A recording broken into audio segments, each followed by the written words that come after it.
Hi, and welcome everyone to Ethereal Encounters Unveiled.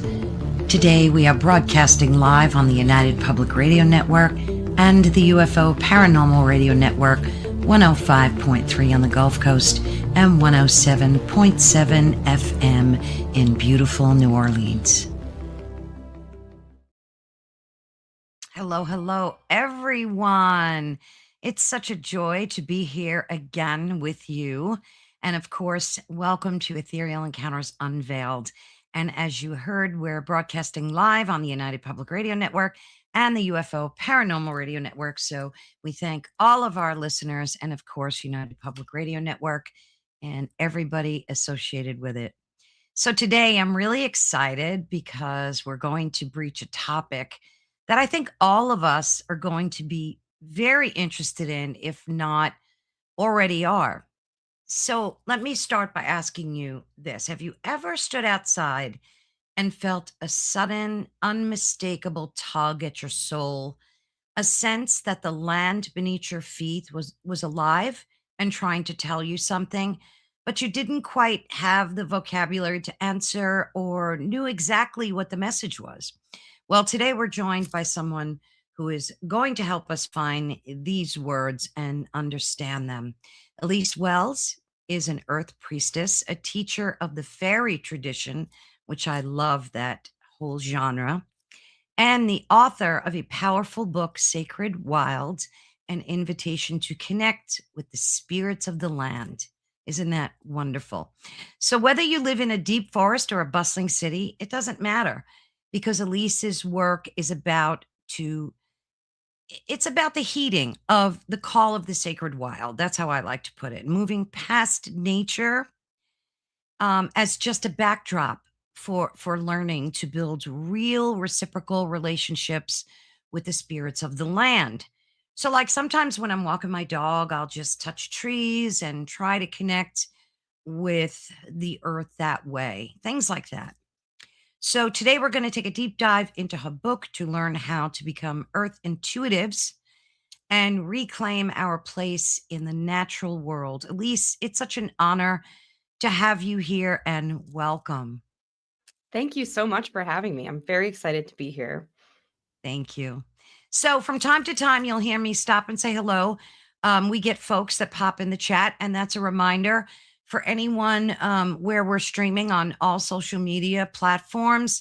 Please be sure and pop in the chat. We would love your questions and comments. And of course, dear Heidi, such a great friend, my star sister, and a great friend to the network. Yes, and I knew this would get you because you're such a nature person, Heidi. You're always in nature when you can be, and that's such a special gift. So, Elyse, let's get started. In your book, we're going to talk about that, but I want to jump into like your background some and how you got started in this, the idea for your book. I know you said it came from land spirits themselves, from a fox that appeared out of nowhere. So, if you could take a minute or two and just kind of give us, oh, there's, she's sending you much love. Um, so if you could give us some of your background and the inspiration for your book, that would be brilliant. Absolutely. So I was blessed to be raised multiculturally. So my dad is Greek Egyptian, my mom is American, and we also were expats growing up. So throughout my life, I've lived in very different landscapes. I was born in Pennsylvania, very wooded, very hilly. Then my dad's from Greece, so we would spend a good part of the year in Greece every year, right at the seaside, very hot in the summers. And then we also, at different points, I lived in the Middle East. I've lived in the UK. And the past 5 years, I was living full time in Greece.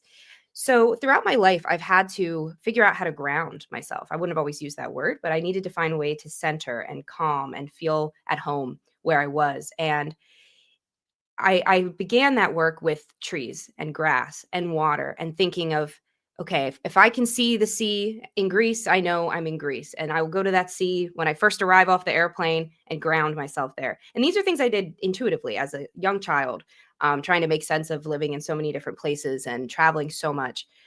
And when I got older, I found witchcraft, and on my own, I was reading about it. Silver Ravenwolf is a classic author. She's who I found in my library, and I began there. And then as I went into college, I met a friend of mine who was training with the eclectic Faery tradition of witchcraft. And so I met who would become my high priestess, and I studied with her. And then during the pandemic, I was realizing witchcraft is fantastic and I love it, but it didn't have a language for what I was doing, talking to these trees, talking to the grass, talking to the sea, and hearing it answer me back. And when I say hearing it, it's never this like audible, a conversation outside of yourself, but it's a feeling of deep acceptance. It's the feeling we get when if anyone's a hiker and you make it to that summit, you make it to that point, that feeling of arrival that the land meets us with. It's almost a pride, a quiet pride that the land has in us choosing to embark on that quest, on that hike, on that walk. And that is a bit of what I'm explaining here. So if you've had that experience, another similar one is if you like snow. I know some people don't, but think about as a child back before snow was a problem. I know for adults, they seem to see it as a problem, but we wake up and we see the snow and we're like, oh, it's the first snow of the year. That feeling of fulfillment that nature offers us sometimes is fleeting, but we can deepen that and deepen that with our work with the land. So in 2020, I started doing more ritual outside. I lived in a tiny apartment in Baltimore at the time. So I needed to go outside into public places to be able to access nature. So I was going to parks, I was going to cemeteries, and connecting deeply with the land. And my magic got less and less, for those familiar with witchcraft, it can be kind of ceremonial. There's structure to the ritual that's sort of rote. And I stopped doing that. A lot of that started to fall away, and I'm talking more and more with the land. And during the pandemic, I, like many of us, I had more time. And so I was spending more time with my spiritual path, and I was getting a deeper and deeper call to work directly with nature. And I started realizing that the job I was in as a school teacher was not going to support this. And so I did this ritual. I actually went to my parents' house.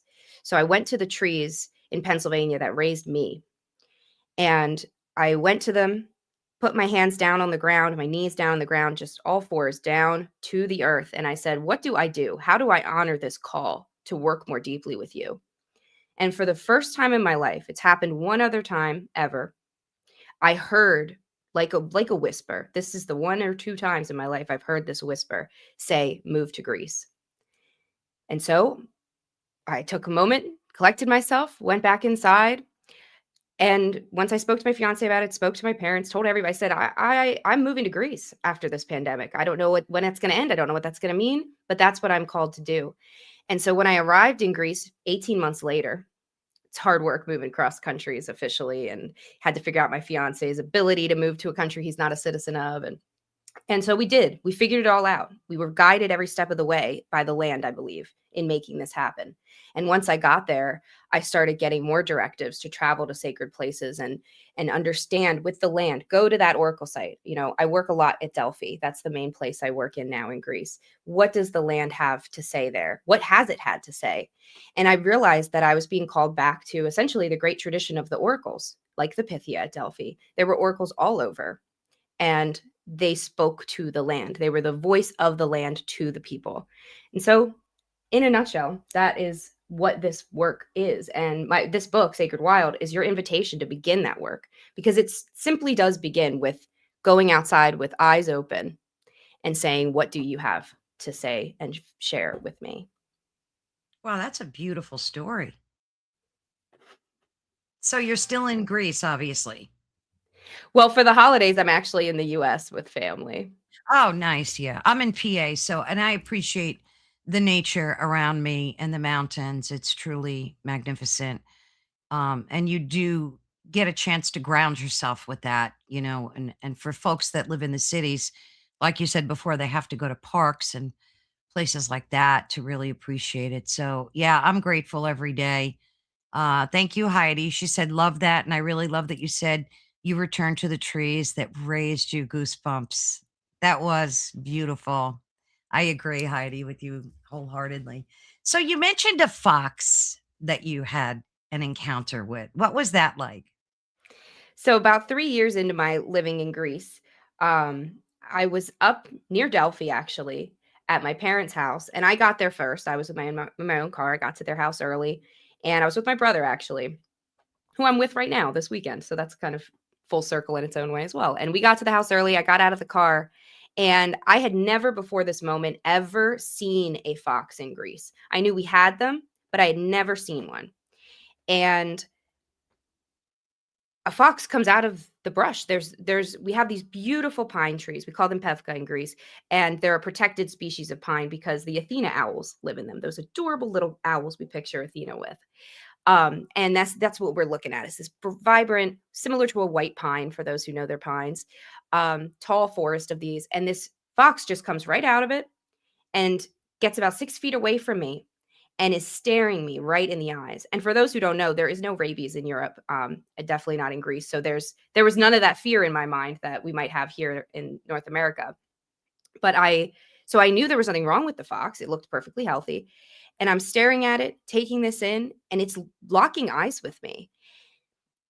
And I get this overwhelming feeling, a message from the land that they sent this fox as an emissary to tell me, you are getting a message tonight. Be ready. So I go in the house. I'm spending the weekend with my family. So I shower, unpack my stuff, and I go out on my balcony right outside of my bedroom. And I'm looking out towards these pines, and I'm brushing my hair. And you know, when you brush your hair, you have little bits of hair left. I take that hair off the brush because our hair is our most sacred piece of us. If we ever are in a pinch and we want to leave an offering somewhere sacred, a strand of hair is the move, because that is the most pure essence of you, especially if you have any length to your hair. That hair's been with you for quite a long time. It's experienced what you've experienced. It remembers that. So it's such a gift to release this to the land. So I stand on my balcony and I say, I'm ready for this message. And I let this hair go. And as I'm watching the hair drift, it drifts right into the forest line. And I get this very clear channeled, I think people talk about getting a download, and sometimes it's fleeting. It's one word. This was like, get a pen. It was intense. Wow. And I got the title. I got chapter titles, and I started getting the introduction. It was that fast.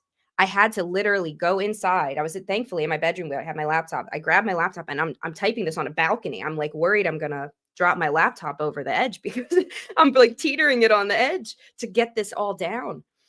And they set me on this path. And then they even gave me at the end of this download, like, you're going to do this, this, this, and this with other books. So I'm in the process of writing the sequels, if you will, to this right now. Wow, that's such a blessing. I want to say hello to Adam. Hi, dear. Thank you so much for joining us today. Wow, that's a lot to take in. Okay, before we get in, no, it's great. It's a very moving. You kind of get chills listening to that. So before we delve into your book, I wanted to talk to you about the witchcraft part of it, because for personal reasons too, and I think many of our listeners are curious about these things as well. I was raised Roman Catholic, and anything to do with the witchcraft was always taboo. We were always told that it was the devil's work, and in the Bible, quotes read to us, and the drill. And like my whole life, I've always had a very close connection to it, but I never really got involved in it other than reading about it because of that fear that it was somehow connected to the dark arts. And we do hear about some witches that choose that path. So what do you have to say to that? And you're still a high priestess, correct? Practicing. Yeah. So, what are your thoughts on that whole thing? So what's interesting is, Orthodoxy was the religion I was raised with, Greek Orthodoxy. Catholicism, Orthodoxy, and even Judaism share a lot of the same roots of practice that we would call ritualistic. We've got the incense, we've got the candles. The Orthodox and the Catholics, we have the images of the God. It's beautiful. We have Mother Mary a lot in Orthodoxy as well. And it's actually funny to me when I hear that Catholics were raised with this negative view of witchcraft, because so much of what witchcraft is now is rooted in the pagan practices that churches in the beginning just kept doing. Yeah. Incense was used in the temples. Why not Yeah. also use it in the church? So it's really all there. And actually, there's a famous witchcraft author. This is the foundational text in a lot of ways. Drawing Down the Moon by Margot Adler. It was written in the 70s, and she was an NPR reporter. So she was a very in the middle of things woman. Mhm, And mhm. she said that 33% of witches she meets in polls and interviews come from Catholicism, Orthodoxy, or Judaism because Yeah. it's not a strong leap. It's very similar Right. work, especially saints, very similar to how we view deities. So I think witchcraft gets, there's a political reason why it's had a bad rap in the past. The Roman Catholic Church wants its power, all these things in the 1600s, Absolutely. 1400s. That's really where it comes from. And I think if we instead look at what witchcraft is, it's an earth based religion. Mhm, Earth based mhm. goddess religion is often tacked into that as well. And at its core, what it means to be a witch is means to practice magic. And magic, traditionally, we define it with doing actions to manipulate change in accordance with one's will. So that word manipulate trips people up big time. It sounds sneaky. It sounds, you know, but what it means is you are acting in your life. You're not Right. reacting anymore. You're choosing to make actions. Because anytime we send a work email, for example, we have to change the tone, right? We have to be a little different than I might Absolutely. be just texting you to see what's up on your Friday night. So it's that idea, we're not manipulating from a negative place, we're enacting change. So witchcraft is something that has risen up always in the margins. It was something that was the last ditch effort of a person who's about to lose the love of their life to illness. You're going to go to the herbalist out in the far woods who everyone says speaks in riddles. Why not? Because you're about to lose the love of your life. You're going to go out to her and see what's going on. And then you're going to learn the power that's there. And that's what witchcraft was in the past. Now we're in an Mm, era where it's starting to come to light. And I yeah. always say what brought me to it, really, what really made sense to me, because I was an atheist when I began practicing witchcraft. I actually didn't believe in any deities. I thought it Mm, didn't track. Like I was really much more focused on the animism, the idea that nature has spirit. mm. But what witchcraft is at its foundations, there's one founding belief, not just in my tradition of witchcraft, but even in true Wicca, this is a belief. And we are not Wiccan, but perfect love and perfect trust is the goal of everything we do. So, perfect, I always like to go back. This is very like my big fat Greek wedding, but it's true. Greeks, we are really like this.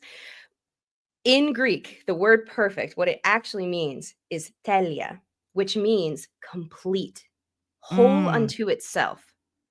We've perverted the word perfect to mean flawless, this Exactly. unattainable thing that is instead just pressure and judgment Yeah. and comparison. But if we remind ourselves that it comes from what the real meaning of that word is, complete, that perfect love is a piece of cake. It's natural. It's what you feel when you look at your cat while she, cleans herself in the window, or it's complete love. You don't have to question its reality. And so that's what witchcraft embeds in us, is a view of the world around us with complete love. And then when that love fails, leaning on complete trust. And when that trust fails, leaning on the complete love. And in that way, we do build love and trust with ourselves first, with nature, and then with the right people. Wow. That was so beautifully said. You mentioned animism, and that was going to be my next question to you. In your book, you say it's the core of like working with with the spirits of a place, including land spirits. It's a belief that creatures great and small, plants, inanimate objects, things like that, even thunderstorms, hurricanes, wildfires, all have a soul to themselves. Can you kind of walk us through that? So the word soul, again, we have an interesting Greek word, because I would say they are enspirited. That's how I always think of it, enspirited. A stone, think about crystals. We're not just picking up an inanimate. No, this is rose quartz. She helps me with self love. This is Mm, jade. It helps me with luck and abundance.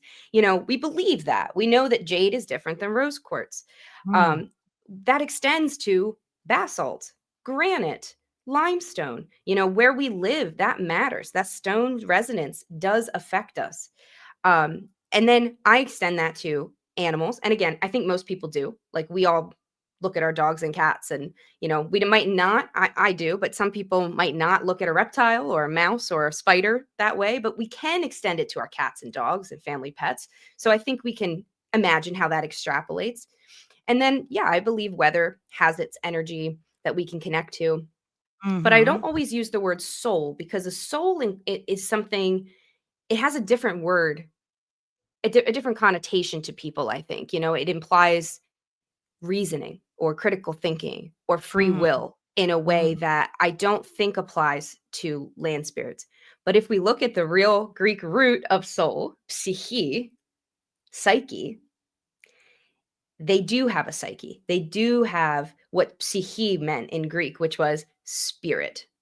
So, mm, the rose quartz, I don't think has a soul.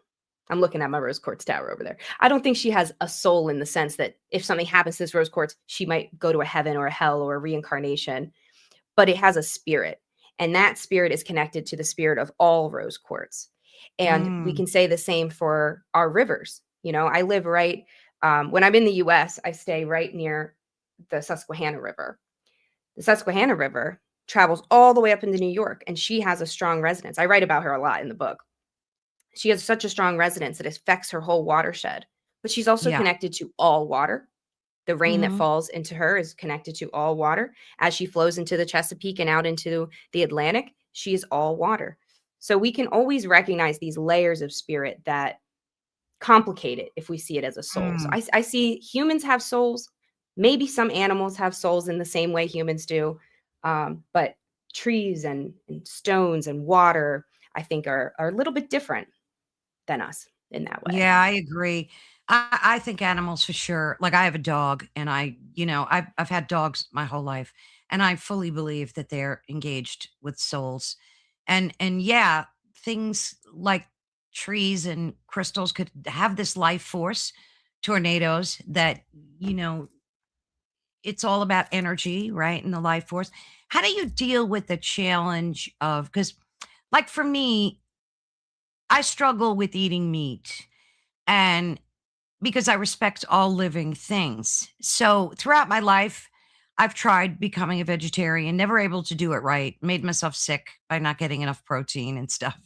But I eat less and less and less meat. And I think a lot of us that respect and love nature and animals feel this sense of guilt when we're eating meat. And I know I was a big fan of, and still am, Keo Gibran, read all of his books. He's an Arabic poet, and he said that before he eats meat, and this kind of stuck with me, he always says a prayer of thanks and gratitude before. And that kind of resonated with me. And I do that too. I always think of the animal that sacrificed its life, and even plants, right, Elise? Plants are living. Like, I talk to my plants every day, practically, and they have a life force as well. How do you struggle with that whole thing? Do you eat meat? Do you eat plants? You have to eat plants, right? Oh To yeah, be no, alive. I've yeah, I can't imagine.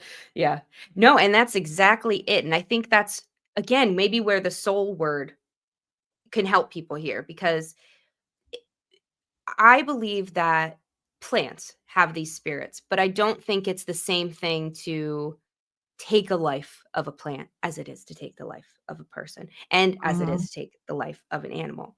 So I do eat some meat. I eat chicken and I eat turkey and I eat sometimes pork. Sorry, not beef, not pork, beef. But I gave Yeah. up pork when I was in 10th grade Yeah. because first we watched Food Inc. If anyone was in school when Yeah. Food Inc. came out, you know how horrific that was to be jarred with that cinematic Yeah. viewing pleasure. Nightmare. Oh Nightmare. my gosh, it caused so many eating disorders in people, like, It did. such a problematic documentary. But that I did start looking more into pigs, and I started meeting them. I went to a pig farm and actually met Oh, pigs. It good really lord. affected me. And I have not eaten pigs since, because to Yeah. me, we take so much from pigs. Not only is their conditions in slaughterhouses usually much worse than cows or chickens, but they also have given us insulin. They give us heart valves. They've given us almost all of our They're reliable very medical human-like. research. They're very human, They're like in biology too. You can live with a pig heart like a transplanted pig. You're spot on with that. so, but I have some allergies. So I'm allergic to dairy and I'm allergic to soy. So Oh, there good was Lord. no, yep. So I had to grapple with this question earlier on in my life than I think a lot of spiritual people. And I think it's been a massive aid to the work I do because Yeah, I've had to get comfortable with the second half of what my book title is: Sacred, Wild. Nature is wild. We yeah, are of nature. We're animals, we're mammals at the end of the day. absolutely. So we have to get comfortable with seeing ourselves not separate from nature, but part of it. And that means we are destroyers as much as we're creators. Now, I think Exactly. humans have been destroying a lot worse than their equal part there. But when it comes to the act of eating meat, I think that is just natural for the mammalian Right. body. It is. And it is a peace we need to make with it. And so this is where I think of, I apply this to the earth intuition practice that I teach throughout this book and in my classes. And it's the core of my work is to impart this wisdom on people. We have to have deep intentionality in our lives. And so many things about the modern society actually drive us away from intentionality. Marketing is designed to keep us from being intentional in our decisions. It's all quick, quick, Mhm. quick, act now, don't miss it. It's now the sale's already gone. You better act now to get it at this at least somewhat cheaper price. They crazy make us into making the quickest possible decision, which is Yeah, it's a negotiation tactic for hostages because it's so manipulative. right. But that's how we're supposed to live our lives in the grand scheme of Western society. So we have to take that back. We have got to slow Yeah. ourselves down and have intention. So, yes, go buy the chicken, but maybe look for a co-op that you can get your meat from, where you can even go visit the birds and see them living their best lives before something happens to them. See the way that the cows go through it. Um, that helped me a lot. So now I drive every twice a year. We go and get an eighth of a cow, and the other thing we're working on is finding a chicken supplier that's regular. But I have a few friends who raise chickens, so I do my best to get chickens that way. And then when I can't, I just see what I can get in the grocery store because I don't always Mhm. trust those labels, but I do try to get I mean, they're yeah. But you God, can they're find so online these lovely co-ops. yeah, I loved every minute of what you just said. And you're right. We're designed to eat meat. That's how our brains evolved by eating protein, and we became what we are today. So, but I don't know if I could do what you do. I give you a lot of gratitude for that to go see the cows or the birds before. That would shut me down. I couldn't see something that was going to end up dead soon and on the market for like I just like to say a prayer of gratitude and I'm good to go. I can't.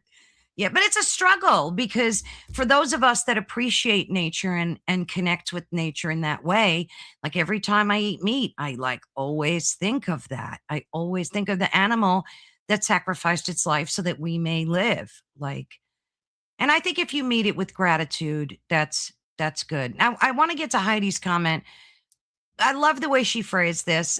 She said, I walked the witchy line very carefully, but the more I looked into practice and belief, it felt natural to me with nature and herbs. It resonates deeply in my soul. And I think that's a big statement for a lot of us. And the whole witch thing, it does resonate with us. And it's funny because I had a podcast yesterday and we were talking about the spirituality of man and how we're in the midst of this like global awakening. And I think a lot of us that are experiencing this are feeling what Heidi just expressed. We want to go with what resonates deeply. You use the word intention, and I love that because you're 100% spot on. So much of what we do is not intentional. It's just quick dopamine hit, and that's how society is right now. So if you can do things with intention, whatever it is, it's a game changer. And I absolutely love that you said that. Thank you for that. And it's that slowing down too, because it stacks the ways we can help the earth by just doing a little bit less. Like a lot of times it's just don't do it. Like it's not more work, it's less work. It's cheaper. It's more cost effective. I Yeah. think that's been part of the Western capitalist scam is to tell us actually you can't afford to be green. It's so much more expensive. It's so much Oh, but in God, reality, they the just greenest thing, intentionally do that. That's yeah, and intentional. that's exactly. It's not true. The greenest thing you can do is shop secondhand. Shop not at all. Do homemade gifts. Those are green actions. Yeah, yeah. Heidi, I'm not sure what question you're referring to. She asked the energy or frequency. So if you could pop that in the chat, I'm sure Elyse would be more than happy to answer that for you. So yeah, I do resonate with everything you just talked about. I think we need to be a lot more mindful of doing those things that are earth kinder. Let's put it that way, because there's like over 8 billion of us on this planet. And if you see other countries, their rivers are packed with garbage, their oceans are filled. And I'm like, gosh, what gratitude we should have. I know Greece is a gorgeous place you're living in. It's absolutely beautiful, the nature there. I could see why you wanted to go there. Well, and it's beautiful because my ancestors, going back a few thousand years in Greece, were Melisai. They were bee priestesses, and they were Wow. Maenads, which were dedicates of Dionysios and Pan, who were the gods of the sacred wild. Yeah. So I really believe it was my lineage calling me home, and it's been so healing to the main focus of all my work is to get people to think more about the environment and what they do, Mhm. Mhm. but not just from a sterile scientific, I want to re-enchant people with the world, to remind them that nature Oh, is I love here. that. It's always going to be here for us if we accept it. Because even if we mess things up as a species, nature will still be here. Nature will figure it out. So Yeah. we should take comfort in nature. And it gives you so much peace to work with land because land is so old, it's so rich, and Oh, yeah. it's witnessed everything. So think Yeah. about it's crone energy on steroids because when we Yeah. talk about, like when you're 6, you're 7, the problems you had then are kind of nothing usually compared to what we have as adults. But when you're Right. 6 or 7, they feel massive. They feel massive. And you need to go Absolutely. to someone older or wiser to get comfort. We hit an age as humans where even even if there's someone older around, maybe they're not wiser, or maybe there's someone around who you trust, but not necessarily on this one subject. Mhm. The land is that elder, is the eldest. It's everything. So it will always hold that for you. You're never too much for the land. You're never too sad. You're never unloading too much on the earth. It Mm. it can transmute all of that. It alchemizes all of that right back down to neutral grounding and life. So it's our greatest ally in that. Gosh, Elise, you're giving me goosebumps through this whole thing so far. You have such an eloquent way of expressing it too. Heidi said, "Oh, when we were talking about plants, she said they definitely have a frequency." I guess she was asking, "Do you think it's an energy or a frequency or both, like in plants?"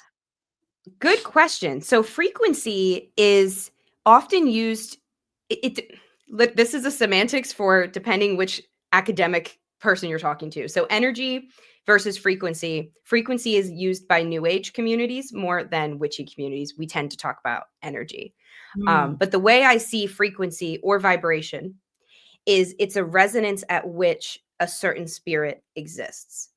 So all plants have energy.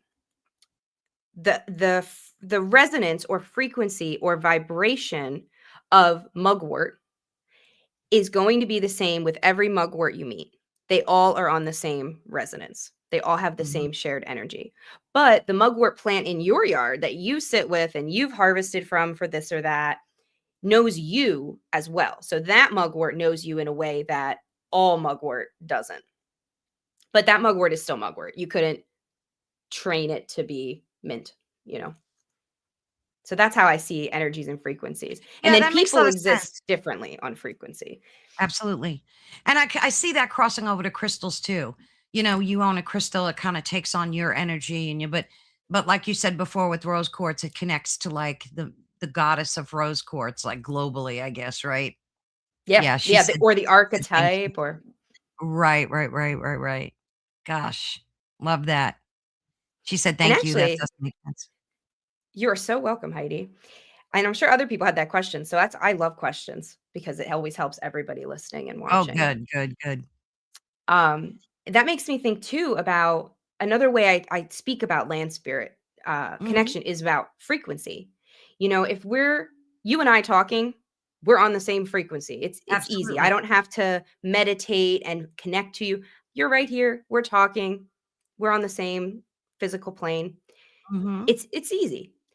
If I want to talk to, my cat, it's also pretty easy. I can see her eye to eye, have a Right. conversation. Then if I wanna talk to my tree outside, that's a little bit easier too because I can see the tree. It's harder than talking to you by a long shot, but it's easy in a way because I can see the tree and I know I'm directing the words at the tree. It's just maybe not Mhm. communicating back right away. And then we have very abstract communications with spirits, deities, spirit guides, ancestors. These are all, and I include deities in this, these are all spirits associated with humanity. So, spirit Mhm. guides, they're here to guide us, or over there to guide us here. Um, Right. Angels or guardians, I keep in that same category. And then when I think about deities, they're here to help humans. They're very human adjacent. They're more concerned with us than other spirits. So they can be even they're a little bit easier to tune into than the land under our feet. So land spirits, they're like a radio station that you have to be, you have to keep adjusting the antenna and they're a little harder to tune to. In your book, you also cover elementals, and I've always been very fascinated with them. You say that they're closely connected to land spirits, but they're not the same. So there's these 5 elements that make up, and I know witchcraft relies heavily on earth, air, fire, water, in some traditions, even spirit. So how are elementals, are they all associated with these earth elements, or are they is that like the earth, air, fire, water, separate elements? So elementals are often given names that come from alchemy. So, like if in witchcraft, for example, people will call in salamanders for fire, gnomes Mm, for earth, sylphs for air, undines for water. And these were alchemical associations given by an alchemist in the 1400s named Paracelsus mhm, over in Switzerland. So they are more folkloric than literal. But in witchcraft, when we call them in, we're supposed to literally feel them. We're supposed to literally invite the gnomes, and the gnomes come. And that always threw me. I was like, I don't feel gnomes. I don't know what they're talking about. These gnomes. There's nothing here. But I do feel this gentle current of earth. So as I was in my practice longer and longer, I felt more confident to say, sorry, I don't feel any gnomes, but I do feel the earth and I do feel the water and I do feel. And so I've learned that the elements, the elementals are the spirits of those elements, but they're transient. They're not like land spirits because land spirits are where they are. They are the land itself. So I can't mm. connect to your land spirits there from here because I've never been to your land and I'm not on it. It's whereas I could, potentially I could do a tarot reading to help you connect to a deity right now. It wouldn't, it'd be totally possible. But because land spirits are spirits of place, that's their only, spirit work doesn't have a lot of hard and fast no's, but I really do believe that you have to be on the land of that land spirit to connect with it. Ah, Unless that you've makes so much connected sense. significant like my childhood home, sometimes I can sort of astral project there and, engage Mm. with the land, but that's complicated stuff, and long story short, really, you should be on the land to meet these land Yeah, spirits. that makes the most Um, sense. but elementals are transient. So a wind spirit, I love wind spirits particularly because they can travel, and I love Mm. doing this. My coven is spread out north through New York, all the way through Indiana. I have coven members in London. I have a crazy spread out coven. So when the winds, I love noticing like, nor'easter coming through, whatever, and being like, oh, that means it's going to come past Indiana and that means it's going to send to my friends. Yeah, So I can yeah. send with those wind spirits, send a Yeah, message yeah, to my yeah. friends. So That it's makes it's a lot of very sense. special. Yeah, I could see that because it kinda touches all the paths that it's taking to get to you, and like connecting you guys, right? In a way. Mm-hmm. I love that. And I love that. so they're both very important, and then they're both spirits of the land. But yeah, I think of elementals as just a little more flexible. Gotcha. Gotcha. So, how can we use earth and animal elements to protect ourselves? In your book, you talk about this, I guess, in the last chapter. I'm not exactly sure, but you say you also work with plant spirits to create protective boundaries, cleanse your space. And I have to say, I love your book. I love it. I underline a whole Thank bunch of you. stuff in there. Do you have a copy you could show? I'm sure folks would like to see it. I love the cover. Your editor there sent me a cover of that, and I'm like, I love crows, so I was able to immediately connect to that. It's really beautiful, and the book is highly recommend you guys. And we'll have the link, of course. Oh, I forgot to put your banner up. Shame on me. So there's Elise's website too, Seeking New Menia. Menia? Yeah, numina. Numina Numina. means sacred places. Okay, so we also have your link in the description of the YouTube video on all social media platforms. So yeah, I highly recommend that. Yeah, I love the cover too. It's one of the nicest that I've seen. Really nice. Yeah, go Thank ahead. you. I agree completely. When they sent Yeah. me this cover, I just jumped for joy. Yeah, It's yeah, yeah. amazing. Because crows are Yeah. very important to me, and in Greece, we have poppies that grow everywhere on these ancient sites. So it felt they definitely didn't know, this cover designer, but it felt spirit-led that they would put Yes, poppies. absolutely. Hi, Francis. So nice to have you here with us today. Yeah, if you guys are in the chat and just being quiet, don't be shy. Pop in any questions that you might have. We would love to get them answered. So, I asked you about what you do to protect yourself, and what can we do, other than like, because what I do is I'll ground myself with my chakra, my grounding chakra, and that's like my go-to thing. So if I'm somewhere I don't feel comfortable, I have like a little routine that I do, a little ritual that I do. What could we do with plants and things like that? And like, what do you do for self-protection? So every day I'd have a shielding practice. So I begin at my altar, or I have two altars now. So sometimes I'll go outside and just go to my land spirits altar. Other times I'll be inside where I have representations of my land. And it's right over there if anyone's on camera watching us. And I will just ground, do some breathing. I always start with square breathing. So 5 breaths in, hold, 5 breaths out, hold for Mhm. 5 each time. And then I use sacred sound. So I'll use my frame drum or my singing bowl to sort of cleanse the space. So I'm not Yeah. doing it as a full ritual where I'm walking around. For those familiar with witchcraft rituals, there's a lot of circling. I don't move so much, but I just let the sound cleanse the space, clear me of anything that's lingering from yesterday as well. So I go around with my fingers like scissors and just kind of remove Oh, any energy cords like an aura brushing. You can also I like to do it a little like this sometimes. It really depends on the day because sometimes it just feels cobwebbier than other days. yeah, yeah, yeah. Um, and then I try to move a little. So I'll try to literally get down on the ground and like just see where my body needs to move.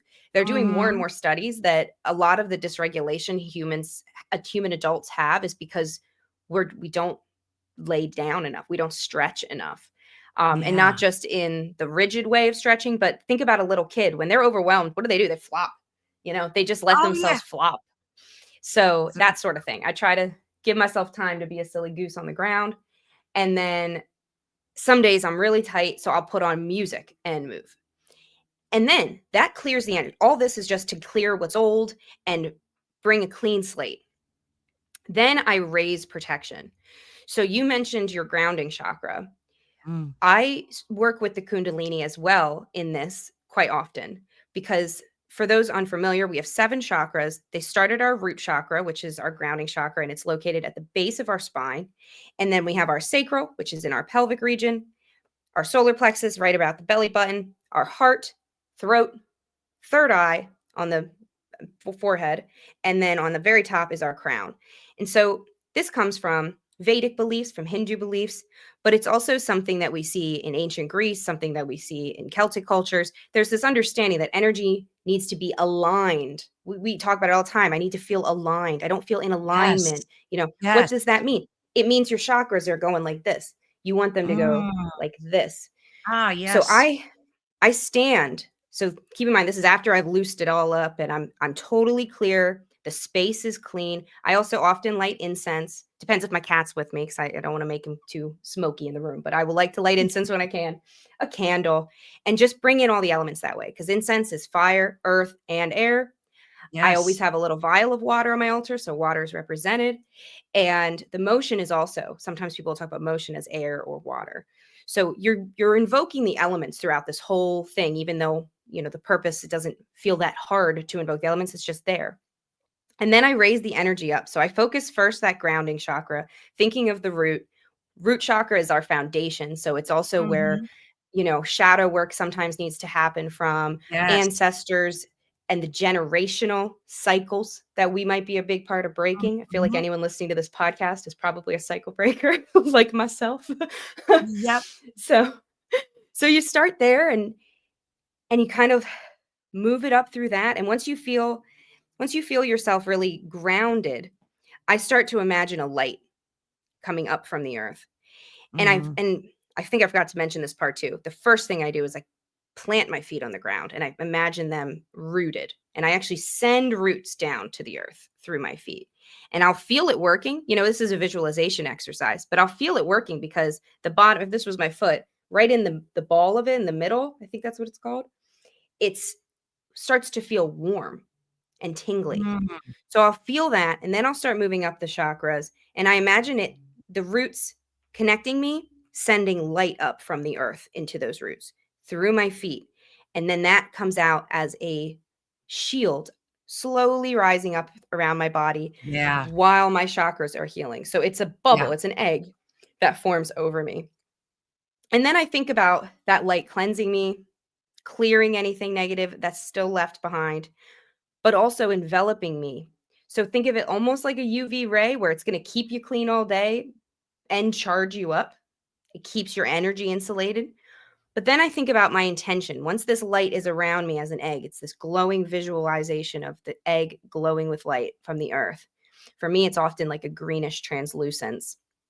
Then I think, okay, do I need my energy open today for people to find me? Am I going to be doing a call like this with you where I need to, of course, I don't want to be a closed brick wall. Or am I going to be going out in public to a place that's, maybe I'm going to the DMV or something? I'm going to actually put a Yeah. bit of a brick wall up today. Oh, So I, yeah. I Think easily. intentionally, yep, Yeah. you got to shift it up some days. So, Yeah. and that's it. It sounded long the way I explained it, but really it's quite a quick No, it was five brilliant. It minutes. was brilliant. Like I do that. I do, and it only takes me a minute or two to do some of those steps. You don't have to like sit here for a half hour grounding yourself. And I always use the example like before I go to Walmart because that place makes me crazy, but I Oh like to my shop gosh, in. yes. And I feel like I need to ground myself really good before I walk in there. I just want to be invisible when I go in there. Yes. Yep. Trippy. Yeah, And absolutely. if you're the kind of person, I was before, I do my shielding now, but if you're the kind of person where strangers unload their life story on you, yeah, Yeah. you Oh got God. you Yeah. should be shielding. Yeah, because that's what'll Oh, fix it. I, I'm like a magnet for those people. I'm a magnet.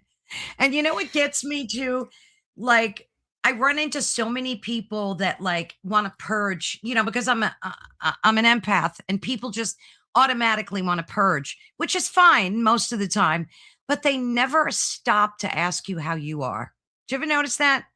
You Yeah, don't even get like, how are you doing? It doesn't exist in their yeah. vocabulary. So grounding is perfect for that kind of thing because it does make you a little invisible because you don't want to come off like snobby or disrespectful, but you just want to protect yourself. And I love that whole ritual there. And I'll say too, this kind of goes back to Heidi's question about frequency. When you're Yeah. shielded, when you're guided and grounded like that, because you're not just there was a sneaky thing that happens in that ritual too. You've connected to the earth. Yeah. Yeah. Not Yeah. just for that minute, but for the day, for the week, for the year.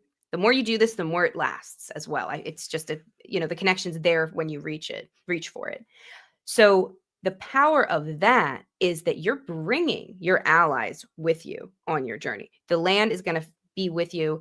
So it raises your frequency. You're in a different Mm. frequency than Oh, I the love that. energy vampire Yeah, who's yeah, going to yeah. unload on you at the grocery store. So they won't find you. Had to say hello to Ashraf. Thank you so much for joining us.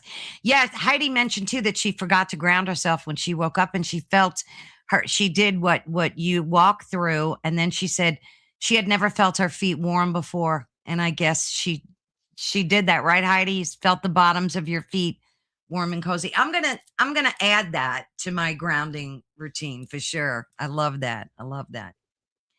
I want to talk about people that live in cities. Um, because I lived in the cities a lot of my life too. I've been in Pennsylvania for like 38 years. So, but even when I travel there, visit there, it's a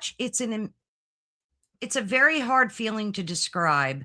There's virtually no nature, unless you walk in a building that has a few plants and trees and things, which some of them do, but virtually there's nothing for people to ground to unless they go to Central Park, like in Manhattan, or a local park. So, and you talk about that in your book that the egregore in cities is dominated by human actions and emotions. So true.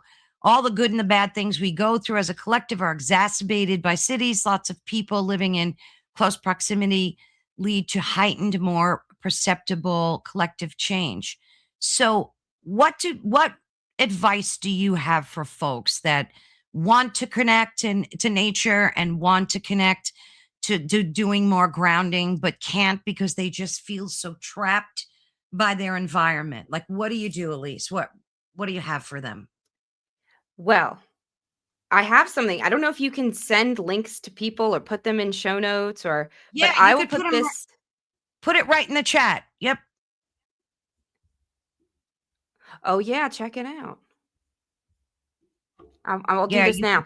So this is a Yeah. ritual that I share with people who live in cities. I actually have to say, you will find that if you live in a city and you begin this work, you're going to have a much more powerful experience with land spirits in open places. So you're Mm, basically learning on hard mode. So you're going to have bigger spiritual muscles for land spirits work. So don't give up. It might feel a little harder in the beginning, but you are going to have so much gratitude for what you fought through up leading up to that. It mm. looks like I can't join. It's making me connect YouTube and it's having an error. Is it So just a I'll put it. YouTube link? Is it just a YouTube link, or is it a video you want to share? No, it's just a link on my website to a ritual Oh, that all they can right. download. It's a Let me download. do this. Let me do this because I was going to show folks your website anyway. Let me add it. Share screen. Well, I Okay. think this So ritual, yeah, I don't think it's on they have to, it's a PDF they'll have to download. where would they get it So, though? Like where on here would they get it? well, it's not a drop down. They have to go to it's a hidden link because I only offer it to people in workshops usually, but I wanted to offer it here for your Oh. listeners. So, if there's a show Would notes description or something like that, I put it in the studio chat for you to see, but Okay, um you know what I'll do? I'll put that in the description of the video, like on YouTube, and some of the. Is that okay to do that? Or you? yeah. How Oh, about if people? absolutely. Oh, okay. So I'll do that for folks, and then of course you can email me, and I will give you the link as well. And you can just reach me at Carol Ann at etherealencountersunveiled.com. So it's pretty straightforward. But I will make sure I put that in the YouTube. But anyway, your website is beautiful. Thank you. Usually I do this last, but we could totally do this now. So you've got services on here. You do tarot card readings and you do a one-on-one mentorship, and then you've got this library. Is that like the Akashic library, or is that something different? No, it's a I don't free remember. space, for people to join. Oh, Numina wonderful. yeah. And actually, I think I'm going to rename it back to what it used to be, which is Seekers of the Sacred Wild, because nobody can spell numina. So I'm going to go back to Yeah. what it was. But And what will yeah, I they have. get here? Well, this is just my free space. What I really offer is my signature programs and my retreats to Greece. So this space is a space where I go live once a week and I have rituals in there. So if they sign up at Urban Land Spirit Connection at the link I'll give you, they'll get Okay, access to wonderful. that. And then I have some self-paced courses like this. But my biggest thing is my retreats in Greece. Oh, I'm yeah. the only native Greek priestess taking people to Greece, believe it or Oh, not. wonderful. Yeah, it's something you don't often hear about. Wonderful. So you've got a lot of offerings on here. Oh, girl, I'm going to have to go join a lot of that stuff you got going on there. Yeah, That's I great. really, my work is to build community and to have these Yeah. conversations with people. So I really mean it when I say, let's have a call. Set up a call. I have a free set up a call button on like every page on my website, because if somebody Oh, wants to work with me, it's not just it's never transactional. My work is all about teaching reciprocity. yeah, So yeah, I'm the yeah. same way with students, with people who come on pilgrimage to Greece with me, with people who come to a workshop, with people, my tarot readings are not. I used to do some recorded ones and I stopped because I want to connect. I want to have reciprocity. So I do them on Zoom now as astral tarot readings. So actually we go in to your astral waypoint and you get to connect to your higher self in this reading. So Oh, I love that. yeah, I just am so blessed to have been given what I've been given to share. And I identify as a priestess. And it took me years to feel okay with using that word. Um, but I own it now, because to be a priestess is to be in service to whatever it is. So Mm. as an earth priestess, I'm in service to this planet. I'm in service to this land. And what it really wants from me is to just help people connect and help people. If all I achieve, if I do an event and the only thing I achieve is one person in the audience stops using Roundup on their weeds on their sidewalk, that's a Oh win. gosh, you yeah. know so it all starts small, and it's this act of service, and I'm just grateful to be a part of it, to have been chosen to do this No, work. and that's such a I just put the, link in I was able to put that link, folks. You'll see it under a few different because where we're streaming, for some reason, it streams, for every channel, like, it's ridiculous, but they'll be able to see that. What you said is absolutely genuine and beautiful, Elyse, because I'm not throwing shade on anybody, but because I completely understand it. But a lot of folks have courses and they just want to, like, and I get it. I'm not throwing shade, but they focus just on the sales. They got to get their courses sold. And hey, it's a lot of work. Absolutely no shade there.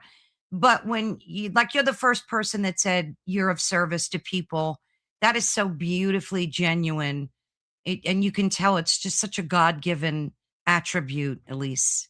It's Thank really, you. yeah, it's really wonderful. Really wonderful. Oh, let me see where my questions are. Okay, so um let's see. So much in your book. You have a lot of exercises in there that I absolutely love to do. What can folks like gain? What do you want folks to gain from reading your book? Like, what's the ultimate thing that you said, okay, I'm writing this book and this is what I want to do for people? Like, what would that be? In a word, oneness. Mm, Because I really want to heal in people. I don't identify as a healer often because I don't do Reiki or yeah. sound baths or anything that is a more direct healing art, but I teach things that allow people to co-create their healing. Maybe with Mm, me, maybe with a container, maybe with a sacred site, but I give you the tools to heal yourself. That's how I see what I do. And the biggest tool I can give anybody to heal yourself is to recognize that there is nothing wrong with you. Mr. mm, Rogers meant it when he said that you are special just the way you are. You are meant to be here. And we can say that to each other all the time, and mean it. But I believe that until we recognize how much we need to mean it when we say that about us as part of Earth, We are here. We are meant to be here. We're from this planet, as our bodies are from Earth. They're all carbon, they're water, just like everything else here. We're meant to be here. And so you matter. You are special just the way you are. You are loved. I have perfect love for you because you are who you are on this planet. You don't have to change. You don't have to be fixed. There's nothing wrong with you. Yeah. But what the land promises you is that. And so from that base, we can rebuild that Wow, that's foundation that beautiful. you belong here. Yeah. And it's so prevalent right now because like I feel bad for the younger generations, Gen X and I think it's called Alpha, the one under that. I don't know. I get lost in all Time the flies. labels. Yeah. Crazy. But I don't want to use the word because I don't want to flag us. Let's put it this way. At the rate they choose to walk off the planet, if you know what I'm saying, it's tragic. It's truly tragic. The depression, the anxiety, all the things that they're experiencing due to a lot of it, social media expectations and bullying. I mean, you name it, overload of information. So I think a book like this, even for the younger generation, would be brilliant to teach them that, right? Oh, I love that. Yeah, and I really was worked with my publisher. I love Llewellyn for this. They didn't Yeah. force me to put this under, like, if you look at the category they put me in, it's just nature Nice. spirituality. Because Nice. I don't want people to think, "Oh, I'm not a witch. Can't read that. Oh, Exactly. my evangelical Christian grandmother-in-law loved this book." Oh, nice. So I feel like that's the best endorsement from, the reality that you can be anyone, Absolutely. because we all are Make meant a we're difference. all human, so we're all part Yeah. of this earth. Yeah, absolutely. So that's good. Do you promote this to the younger generation as well? Like Yeah. I'm sure Llewellyn does too. They must do that for you. I've had a couple of students in their early 20s over the years, Nice. and, this year in particular, I would say it was, like, maybe 30% of my student body in my different classes, which is the highest it's ever been. So, I don't know, Wow. since the book only came out in November, I don't know if I can credit it fully for that, but I've also, I try to be as many places as I can. I'm on Instagram. I was on TikTok. I had to get off TikTok. That was hard. That was a really Yeah, hard place to be. TikTok's But nightmare. Yeah. yeah, but Yeah. I do Instagram, I do Threads, I do Facebook, and I think podcasting really helps every generation find you. I love podcasting because it's the most authentic form of expression. It's unedited. It's just so raw and real. It is. Um, and I think young people are sort of liking that sometimes. It depends though. There's a book that's non-spiritual, technically. I found it very spiritual to read, but it's totally secular, called The Anxious Generation by Jonathan Haidt, and he's the Mm. social psychologist who's been following kids since 94, Yeah. babies born in Yeah. 94, until today, and he just wrote his newest book called The Anxious Generation about kids born post 2002, Yeah. and it's extremely eye-opening and illuminating, and I really recommend it for anybody because even if you don't have kids in your life, it's super important to understand why the young generation is Absolutely. Like I have a granddaughter. traumatized. Yeah, it's tragic. I have a granddaughter who's 8 and I think of her future and what it would what it's going to be like, and thank God her parents are brilliant and they're doing everything the best way that they can. She doesn't have access to any computers or phones or anything like which, in a lot of countries, I think it's Australia made it 16 now, right? Yeah, Yeah, which is great. You gotta protect the and kids, like, for God's yeah, sake. Europe's doing a lot as well. They're getting Good. better at it anyway. But yeah, we have to catch up in the United States for Yeah, sure. we do. We do. You mentioned in your book, and I thought this kind of resonated with me about a coffee tea ritual thing. So you start your day with the land spirits and a cup of coffee because coffee's a big part of my morning, and I love being able to connect it to something. So like this morning when I was drinking my coffee, I I noticed my plants right away and I kind of tried to connect with them. So even like while I'm sipping my coffee, I was watering them and trying to like, what, tell us about that in your book, what you talk about. This is the first step. I promise everyone can do it. If you want to reach out to the land, this is it. So if you don't have coffee in the morning, you can have a cup of tea. But the point is to have a quiet moment of shared connection with the land. So I Mm, pour a cup for myself, and then I bring a glass of water out for the land, mm. and I go outside. I take it outside. If it's cold, if it's rainy, if it's doesn't matter, do it. You can do it. I promise. Wear the right clothes. I think it's a Swedish expression to say there's no such thing as bad weather, just bad clothing. So Yeah, just bundle up that's as needed. This so doesn't good. have to last long. Yeah, it's true too, Good. right? So 5 minutes is all you need for this. And if you're like Mhm. Elyse, I can't go outside in the morning. No way. You kidding me? I'm exhausted. I only have 10 minutes before work. Okay, do it at night. Do it after you get home and Yeah. you're settling in for the evening. But do this every day. I really think this is something everyone needs to be doing every single day is spend 5 minutes outside and just look around. Do some grounding, picture those roots going down, picture that light coming up around you, Mhm. and catch the land up on your day. What happened for you if you're doing this in the evening? What is going to happen for you if you're doing it in the morning? Tell them about your life because the land spirits already know you. They already know you. They see you come and go. They feel you in your house. They're part of your house. They're under your land. So they Mm, want you to be a part of their life as well. They're kind of waiting for you to reach back out and connect to them.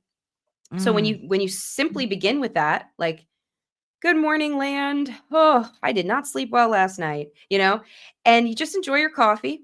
And then time for you to extend the same to them. How have you been? It's been a drought. We haven't had a lot of rain lately. Are you guys doing okay? Does anyone need water anywhere? And just ask. And if you live in an apartment, like I lived in Baltimore it's Baltimore, it's a pretty non-green city, and I was in a second story balcony, but that's where I went. I went outside on my little second story balcony. So I wasn't able to actually do much for the land, but I was able to look around, and quite often they would guide me to some litter that I could pick up or Mm. a branch that is falling that I could maybe help remove so it's not going to cause more destruction when it falls. We had one tree in our little complex. So you don't have to have a lot of land for the land to guide you. And then when you're Yeah. ready, pour out the water.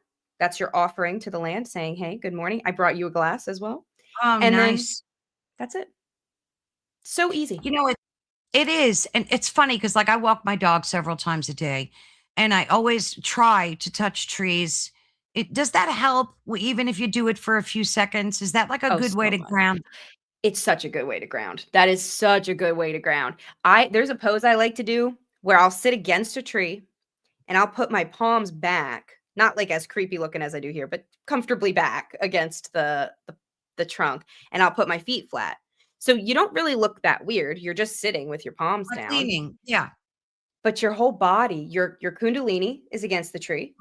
Your Mm, palms, which in witchcraft we're always taught these are our energy centers. This is where we can yeah. draw energy up. And your feet, same thing. They draw energy up and connect you. They're all touching the earth and ground, the tree and the earth beneath you. Oh, I So love you that. can get a lot out Yeah, of that. you're And you really don't even getting have in there. to, yeah, you don't have to say anything or do anything. You just sit and enjoy it. How do I get over my bugophobia? Because I'm always thinking if I'm, like, I'm always making sure there's no, like, red ants or bugs, and how do I get over that? Oh, it's so funny. So I have a class. It's a 12-week sort of intensive. I don't know. It's not that intense. I don't have like graded assignments or anything, but it's a 12-week sort of deep work with the land called the Path of the Sacred Wild. And I teach this every summer. And inevitably, that is the biggest struggle. So it's part It of this is. course to do that. So the first thing I have students do is grapple with that. And it's a little bit of exposure therapy. Oh, So okay.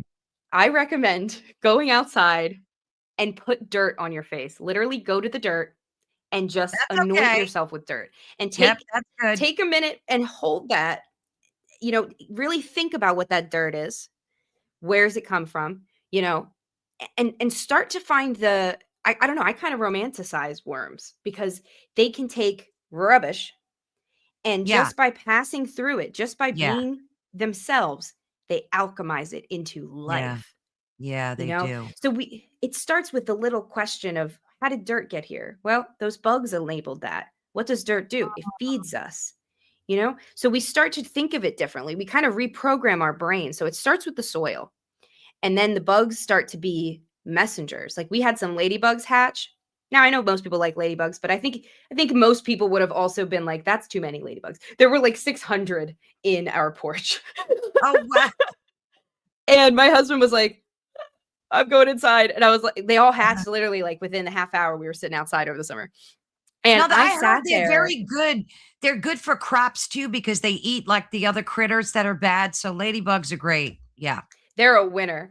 But it was amazing to like have the presence to not be freaked out by them at all. You know, they're flying and I just stayed calm and they landed on me and I was like, wow, this is the gift. And I've been able to do that with a few other bugs over the years, cicadas, spiders. Oh, Um, spiders. You said the S word. So what do we do about spiders? Because that's a no-no for me. That's a no-no. they're extremely good luck. Spiders Oh, are shit. extremely good luck. So yeah, it's Ah, they're very good luck, and they eat mosquitoes. We love them for I know, that. but We they love them for bite. that. They bite humans. I don't like that. So, but think of it this way. That spider bite is going to itch you for a bit, and that's that. Yeah, They're not that's hurting true. us. That's true. And you know, Heidi said facing your fears is so empowering. She's been facing bug fear for years. And it's true, it is It's a empowering, but lifelong work. Yeah. it is. But you know what else disturbs me? And this was the next thing that I wanted to talk to you about. What they're doing to the planet in and not so much what humans are doing, because like you said, I fully believe that the earth heals itself. The earth has a great way to renew itself. Um, it's all of the chemtrails, the toxic, like you said, not using chemicals in the ground, which I've been guilty of in the past. I'm never doing it again, but trying to get rid of weeds and stuff. But what they're doing intentionally, trying to block out the sun, all the things we're hearing about, and especially the chemtrails, Elyse, because you can walk out any city, main street, any city in the world, and see chemtrails, you know, and you've got strontium, aluminum, barium, all sorts of toxic chemicals. So we're over here busting butt to take care of the globe and recycle and do all these things while they're doing this above us. So how do you rationalize that? Oh yeah. Oh yeah. And I will never be the like spiritual bypassing teacher who's like, "Oh," because it's not at the end of the day, there are only 3 companies creating more than 80% of global pollution. Jeez. That's insane. So yeah, what the heck does it matter if I rinse out my yogurt tub and recycle it? It's not going to get recycled anyway. It's going to get bid on by China and then sit in the barge and then Absolutely. become And so part of the trash pile, right? you nailed it. What company? Some I know one of them's got to be Monsanto. Who? Well, so here's the bigger thing. It's conglomerates. So Unilever, for example, if you look up how many companies they own, Oh, it's right. It's an everything you can umbrella think of. thing. Yeah. But if you go up the chain, there's actually 3. And it's Unilever, I think GE or LG, one of Oh, those. And then oh, and then there's another one that we know the name, like you'll recognize. I just can't remember who it is because maybe yeah. it's Coca-Cola. Straight, it might be Coca-Cola. I believe These are that. definitely top 8, if not top 3, though. So yeah, it's so what we can do instead, and this is that slowing down of intentionality again, is we have to look at where we do have power. Yeah, which And is where. Mm, anything we have, we need to make use of, and anything we don't have, we need to find where to find the power in. So I rinse out every yogurt tub religiously, even though it's probably never going to get recycled. I know it's one thing I can do that maybe will enable recycling someday, right? So it's very frustrating, but I still do all the things I can do. I still vote because at the end of the day, if we're not voting for candidates that have the earth at its absolutely. forefront, we're screwed as a nation, as a We world. are. Because in America, your vote is for the rest of the world. Every vote you place here is for the health of the poorest in India, of the hungriest in Mozambique. You know, it's very important that we vote ethically in this country. Do the votes get counted? We don't know. But at least we can drive to that ballot box and do our best. You know what I mean? Yeah. Like, Yeah. it gets crazy once our part's done. We can't control it, but we can control No. the first part. Right. So then, That's a great point. and then we release it. So it's the same with, like, if you want to be an artist or a writer, you have to submit after again and again and again, and you get rejection after rejection after rejection. And if you're going to be a successful creative, you can't view those rejections as the metric. The real metric is how many submissions did you do? So it doesn't matter how many yogurt tins get recycled. It matters how many I tried for them to be recycled. Or I Mm. think of the starfish story. There's a couple walking on the beach and the starfish have washed up at low tide. And one person starts throwing the starfish in so they can go back to the sea. And he says, there's thousands. I think it's like a husband and wife or something. She's throwing the starfish and he says, what are you doing? There's thousands of starfish out here. You can't save them Yeah. all. And she says, no, but I can save that one. And I can save that one. And I can save Exactly. that one. That's beautiful. Yeah. Yeah. And that's what the internet has done to us, is it makes us think that we can't make the big difference, so we can't make any difference. But no one has ever been able to make the big difference on their own. It's always been the little difference that has made the big Absolutely. difference. Abso-freaking-lutely. Yeah, because like even, if you're out and you want to throw a piece of litter on the ground, like if I have a little thing and I like my first instinct would be to drop it, I go, "Oh shit, let me not do that." It's the intention, I think. It's setting your intention spreads the energy and the frequency out into the ether and into the universe, right? Exactly. And then it stacks. It really will stack. Yeah. And other Yeah. people, next time you're with someone and you don't litter and maybe they go to and you're like, "Oh no, I'll hold it for you till we get the next trash Yeah. can." They're going to remember that. They're going to think a little bit harder Absolutely. about littering next time. So we make a huge Yeah. difference in that butterfly effect and that chain, that ripple Yes. that happens. Yeah. I believe it ripples out too, Heidi. It definitely does. Um, so your courses that you teach, are they for beginners? Like somebody maybe all right, so let's go into the witchy thing. Like say somebody is like, I'm all in, I want to start learning. What's the first thing they should do? Because I think people feel so overwhelmed with information and they're reading different things and trying different Facebook groups and they can't find their people. So like Yeah. if somebody's interested and really wants to connect to witchcraft, what should they do, Elyse? Let's start there. The biggest thing is you have to find other real people that are doing this too. And so I always recommend finding public rituals or festivals that you can go to first. So there's no commitment to those other people there, but there are other people there. Because a Facebook group, Threads, Instagram, TikTok, they're all echo chambers. The Yeah. algorithm is designed to show you what will make you angriest, not what will bring you joy, Yes. what will make you Exactly. angriest. So, and that's my husband's in AI software, like, it is literally designed to do that. So you will never Absolutely. find your people there long term. You can find them short term. That's the only reason I have social media, is to find the right people and then connect with them in real life, whether that's a Zoom call, but something that's non-negotiably real human interaction. Um, so I really think that's important. You have got to meet other real humans. And honestly, a lot of who we think we're talking to the internet is bots. Like, it's the numbers Oh, are staggering for how yeah. many Or people on the internet perverts aren't real. or guys, with nefarious agendas. So, but how do we weed out? Because, we want to make sure we reach only the light and people of the light and not of the dark. So, is that just like an intuition thing? So, you go meet people, you maybe go to the library. Who knows? Maybe they have something going on there. I don't know. There's always something going on at the library. So, you want to make sure that these people are of the light. So is that like an intuition thing that you do or So here's something else about witchcraft that drew me right away is there is really no way to do witchcraft there's no way to do life, actually, honestly, right? that isn't balance. Like, good and evil as concepts were invented structures.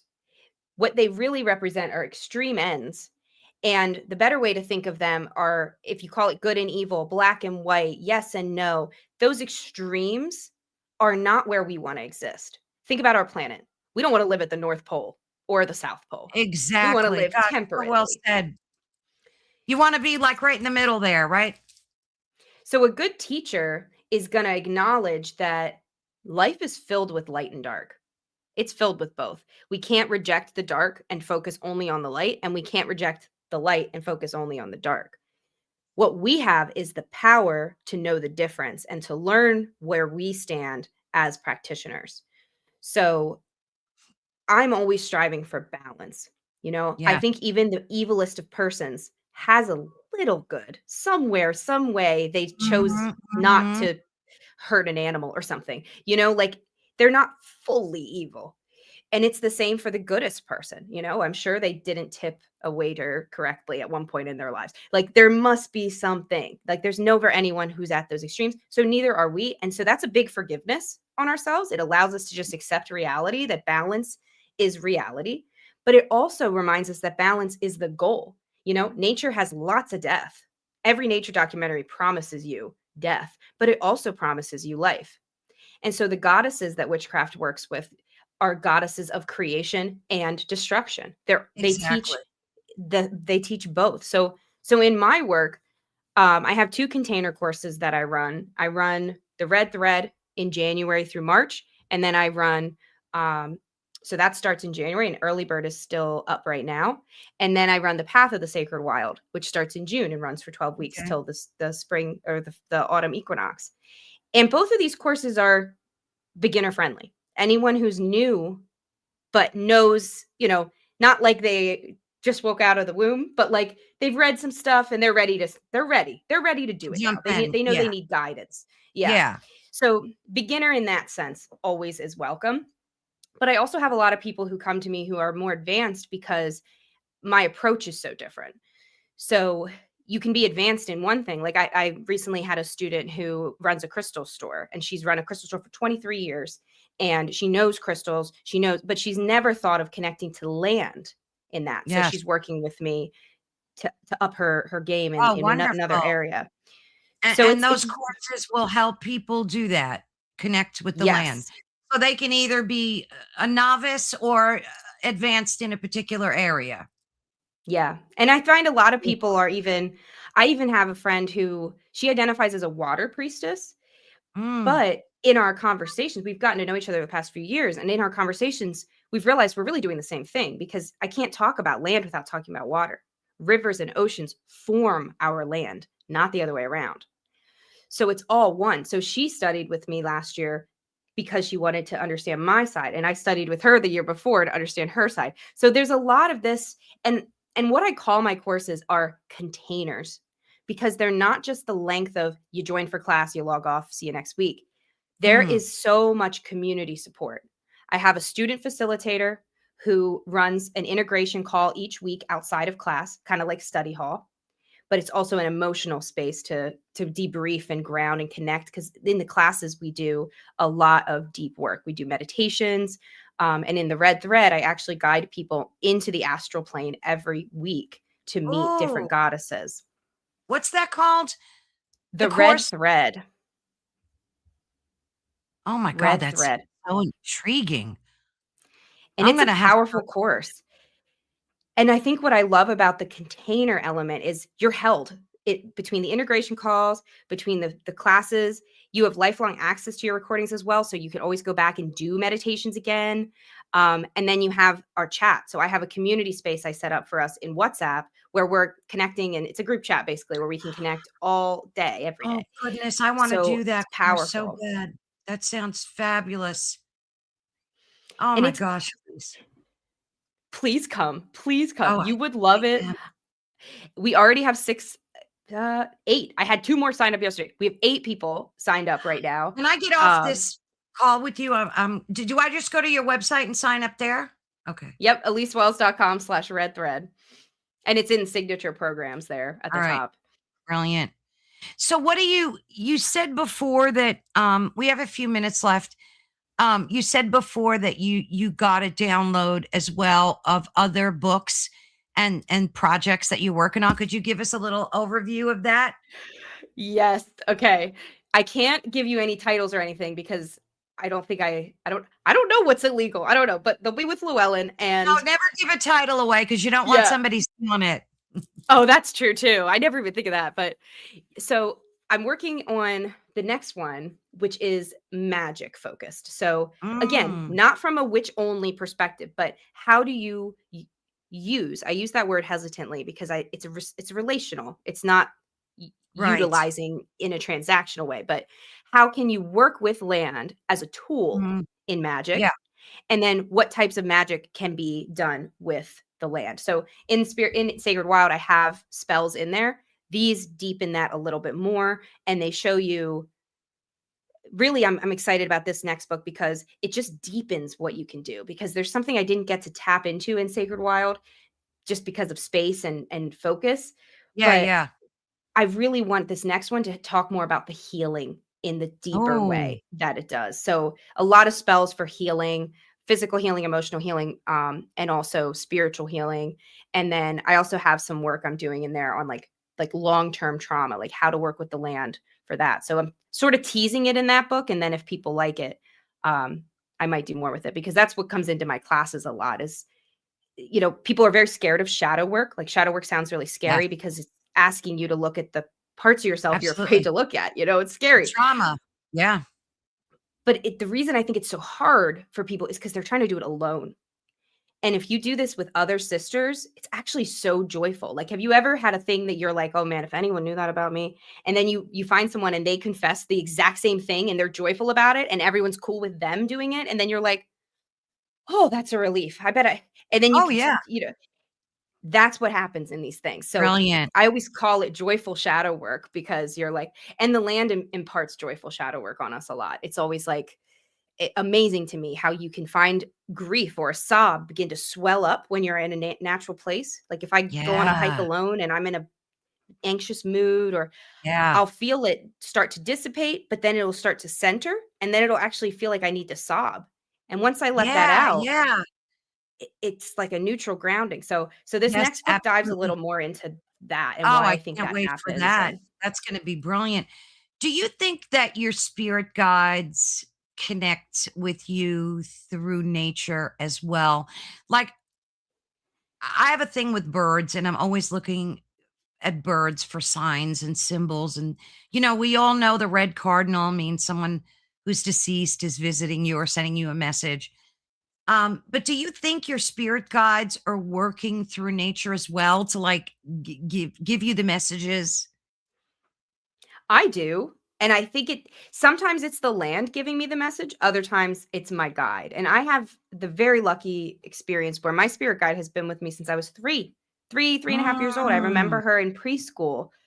And I thought she was my imaginary friend. And then when I was getting older and she wasn't going away, she started to explain the reality of who she was. And so she's been in my life with very limited exception, all of my life. And so she wow. does sometimes communicate with nature, or especially if I have a question for her and I know, I'm expecting a certain answer, and then she'll send, like an egret to land in the tree right in front of me. And I'm like, okay, Yeah, that's yeah, that's and her. But that's other her. times it's the land. Yeah. Sometimes the Yeah. land is like, hey, this egret's, really important. You should watch it. And then I have the opportunity later to like remove trash from around the tree that its nest is at. Mm. Did you have paranormal experiences as a young child too? Meaning, did you see, like, So shadows many. or yeah? Could you tell Oh, us a little we bit about. if we have time, yes. Oh, I we have actually time. We have Okay, I time. could go on and on. I was very blessed. At first, it was terrifying, but now I will say I'm blessed to have lived in a haunted house growing up. And it Oh, wasn't haunted by wow. people. It was haunted by people, but it wasn't haunted by people that had lived in the house. It was the land they had lived at. Ah, I've So heard of so much of that, yeah. and I didn't know the particulars until I was in high school. But so our house was built on farmland and our neighbor's house was built on the same farmland. So the plot was subdivided and then the houses were built. So no one else ever Mhm. lived in these homes but those neighbors and my family. And this is in Pennsylvania. And when The land had been bought, it was farmed forever. So all we knew was that, this was just rural Pennsylvania. So I couldn't figure out where these ghosts were coming from, but I would wake up in the middle of the night since I was really young, probably the same age, like 3 or 4. I wonder if that's not why she came through, my spirit guide came through so strongly, is to actually Yeah. help me with these ghosts. Dealing with it, But it yeah. Yeah, but it would be in the middle of the night, almost every night, and I would wake up feeling men walking through my room, and I would look and I could see them, and they were these Native Americans, and not just men, but I would feel the men first right away, and then the women would come, and I would see these, like, shadowy shades of Native Americans, and I didn't even know what they were until I saw Pocahontas, like, later, like, when I was a little bit Yeah. older, and I was like, "That's what they look like," and I was always telling my Wow. parents, I was calling them in, and they couldn't see them, and these spirits would not react to me, so I would literally sometimes this happened for years until I was in college, it would still happen when I'd come home for break. I would get so frustrated with them, I'd go, "Hey, hey," and, like, try and get their attention, they would never acknowledge me. And one Mm. day in like 11th grade, I had already begun my witchcraft journey at this point, and I think that's why it worked. I was able to get one of them to turn their head towards me, Oh, but wow. it could have been coincidence, but it was the only time that ever happened. So anyway, this happened all the time, and my parents were like, "Oh, you're dreaming," the usual. So I just kind of got used to it. And one day in 11th grade or 12th grade, it was maybe 12th grade because I feel like I was closer to graduation. I was at the Mm. library and my neighbor just happened to be at the library. And he's in the like Native American collections thing. And I was like, "Hey, Mr. John, like, what are you researching?" And he's like, "I've been seeing for years now these Native American spirits in the house. And Wow. I'm tired of it. I need to understand if they're real, if I'm crazy." And so he's doing research. He said, "Did you know that our land was used as a waypoint in the winter and people would winter here in the Wow. native days?" He had no Mind idea I'd blown. been seeing that. It was incredible. Did you tell So him? Of course you did. Oh, yeah. Oh, yeah, I Yeah. told him then, and he was like, I knew it wasn't just me." He also had looking back, I can see why they would have chosen him over, his wife or my friend, his daughter, because they were both very afraid of spirits. He actually loved Native American culture. One of his hobbies was, getting Ah, arrowheads, and he kept them in their house on his side of the room on a windowsill because yeah. it's so funny. He was an evangelical Christian, but not practicing in the way of like going to Yeah, church, yeah. but that was his belief. But he really believed in the power of stones. So he felt like he didn't want to put them away. He wanted them in the sun so that they could be part of nature. So interesting. So I think he somewhat Wow. summoned them with the comfort that he provided Absolutely. for their it Yeah. was just fascinating the Yeah, way and it he was could intuitively doing that. yes, definitely. Yeah, I mean, it sounds like a residual kinda haunting thing where, the land, they just do that because maybe that's why you couldn't get their attention because they weren't really there. It was just like a residual thing left Yeah. over historically, but what That's what I've after always that thought too. yeah, kinda sounds that way. W After that, did you ever see any other entities other than the Indians or no, No, it was not in that them? house, but I saw him in other places, but not in that house. But yeah, I wrote another book that came out this past year. I think I might have emailed you about it, I don't know, but I wrote my first paranormal mystery novel with a witch as the main character Oh, because wow. I just had seen so many ghosts, and I actually had a really scary experience at a friend's house. We were house sitting for my friend's dad when we were in college, and I had this terrifying ghost experience. I was like, "This needs to be a book," so I put it in this book. So I won't So the spoil it in name case people read it, but yeah, terrifying. for folks that are listening and not watching, it's called what is it called What the Water Remembers? Yes, what the water Wow. remembers. Now this is a fictional novel? Yeah, it's all fiction, except it does recount real history of the Johnstown flood. So the ghosts from this book come from the Johnstown flood, Oh, which was a wow. historical event that before 9/11, it was actually the biggest loss of human life in the United States on a single day ever. It was a massive Sounds like flood in it could be a Pennsylvania. it sounds like it could be a good miniseries too or something for Oh, yeah, TV, I right? have Oh, that's the dream. I actually put 2 references to Mike Flanagan in the book, who did Haunting of Bly Manor, Haunting of Hill House on Yeah. Netflix, so Yeah. that he might know about it and then make it, because that's what everyone says when they read it. They're like, "I just wanna see it now." Yeah, exactly. Because sometimes the good books do translate into good theater, into good movies and miniseries. Wow. Elise, this has been such an amazing conversation. I'm so enamored with everything that you've written in your book, and the words coming out of your mouth today are so inspirational. I'd love to have you back too. I mean, I there's would so be much more. honored. This has been Thank such you. a great conversation. I loved every minute of it. I will be in touch with you via email because I definitely want to sign up for that. And I want to book you for this year now. I'm in the habit of saying for next year, but we're already in next year. So I It's want to get you, time. yeah, I want to get you scheduled because the slots go quick because there's so much more we could talk about. So I'll be reaching out to you via email. Okay, dear? Absolutely. Thank you so much for having me, Caroline. This has been an amazing day. This is the highlight of my week already. Oh, my pleasure, my blessings to you. And I will be in touch soon. I know everybody in the chat. Yes, everybody, thank you so much for participating. And if you have any questions for Elyse, you can always pop them in the description of this video. In the comment section, and we'll make sure she gets them. So, thank you again, Elyse. We'll be in touch soon. Everybody says gratitude. Yes, gratitude. So much gratitude to you, dear friend. I Oh, will talk to you thank soon. you. Thank Bright you. blessings, Bye-bye. everybody. Bye. Thank you. Bye-bye. Yes, we all loved it too. We're getting a lot of comments. Everybody loved it. Thank you so much, dear. Talk to you soon, hun. Bye. So that was absolutely phenomenal. Blown away. It's not often that well, we do have some guests that do send shivers down my spine with everything they say, and Elyse is definitely one of them. This has been such a transformative conversation. I loved everything she said, everything she stands for. You guys have to check out her book. It's like the exercises in it are phenomenal. Like I started highlighting all my favorite exercises to make sure that I do that. So definitely go, live outside the box, connect with nature, do something maybe that you don't normally do. You heard so many tips and tricks, things that resonate with you. So, yeah, go do that. Pick up some litter when you see it, little stuff like we talked about.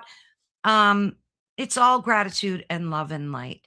So, thank you all. Have a blessed weekend coming up, and I will see you guys next week. We have an amazing lineup scheduled for next week. Check out social media. You'll be able to see all about it and hit that subscribe button. We really appreciate it when you do. Much love and thanks to United Public Radio. Thank you, Heidi. Thank you, Francis. Thank you, everyone in the chat. Love to all of you. See you soon. Bye bye.